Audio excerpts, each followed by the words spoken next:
চাই না, বিনা ভোটে নির্বাচিত হতে চাই না। ভাইরা কিন্তু ঘরে ঘরে যেতে পারে না, আমরা বোনেরা যেতে পারি।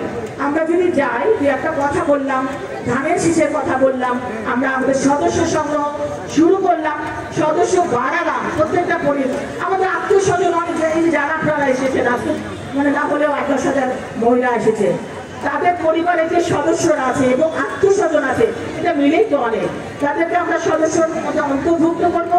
আমি আন্তরিকভাবে আপনাদের কাছে দুঃখ প্রকাশ করছি, অনেক বোনেরা চলে যাচ্ছেন, কারণ আসলে অনেক বড় এবং সকাল থেকে আপনারা বসে আছেন, হয়তো বিকাল হলে ভালো হতো, কিন্তু আমারও যেতে যেতে রাত হয়ে যেত, আমারও আবার অনেক প্রোগ্রাম। কিন্তু আমি আপনাদেরকে বক্তব্য শর্ট করে দিচ্ছি। আমি আন্তরিকভাবে ধন্যবাদ আর কৃতজ্ঞতা জানাচ্ছি যে আপনারা কষ্ট করে এসেছেন, কষ্ট করে থাকবেন এবং কষ্ট করে আপনারা ভোট পর্যন্ত মাঠে থাকবেন। কারণ এইবার যদি সেরকম না হয় যে দিনের ভোট রাতে হয়, কেউ সেই সুযোগটা দিবেন না। এইবার হবে কি, আমার ভোট আমি দেব, যাকে খুশি তাকে দেব, আপনার যাকে পছন্দ তাকে দিবেন, কিন্তু আপনার নিজের ভোটটি আপনি নিজে দেবেন। ভোট যেন কেউ চুরি করতে না পারে। 2018-তে আমিও একজন ক্যান্ডিডেট ছিলাম। আমি ভোট কেন্দ্রে গিয়ে দেখি আমার ভোটও দেওয়া হয়ে গেছে। সে কোন দেশে আমরা বসবাস করি যে আমার ক্যান্ডিডেট ভোটও দেওয়া হয়ে গেছে?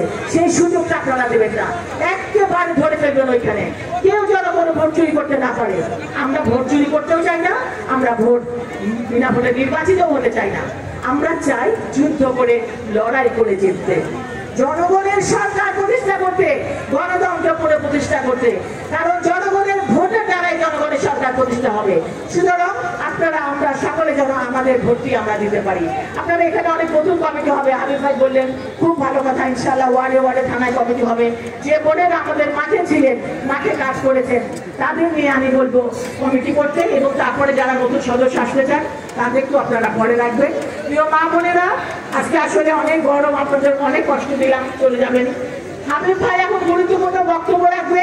আমি আপনাদেরকে আবারও বলছি, আপনারা প্রত্যেকেই যেন নিজের ভোট নিজে দিতে পারে, গণতন্ত্র পুনঃপ্রতিষ্ঠা করতে পারে, দেশ নেত্রী বেগম খালেদা জিয়ার হাতকে শক্তিশালী করতে পারে।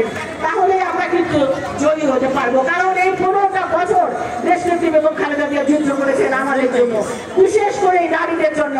আপনারা জানেন যে ধানের শীষে ভোট দেওয়ার জন্য কিভাবে পারুলকে গণধর্ষণ করা হয়েছিল স্বামীর সামনে, শুধুমাত্র ধানের শীষে ভোট দেওয়ার জন্য। তাহলে আপনারা বুঝেন কোন দেশে আমরা বসবাস করি। যে দেশে আপনার আর যেন কোনো ধর্ষণ না হয়, আর যেন কোনো মায়ের বুক খালি না হয়, আপনারা সে ব্যাপারে সজাগ দৃষ্টি রাখবেন। আপনারা সবাই ভালো থাকেন, আবার দেখা হবে ইনশাআল্লাহ। আসসালামু আলাইকুম।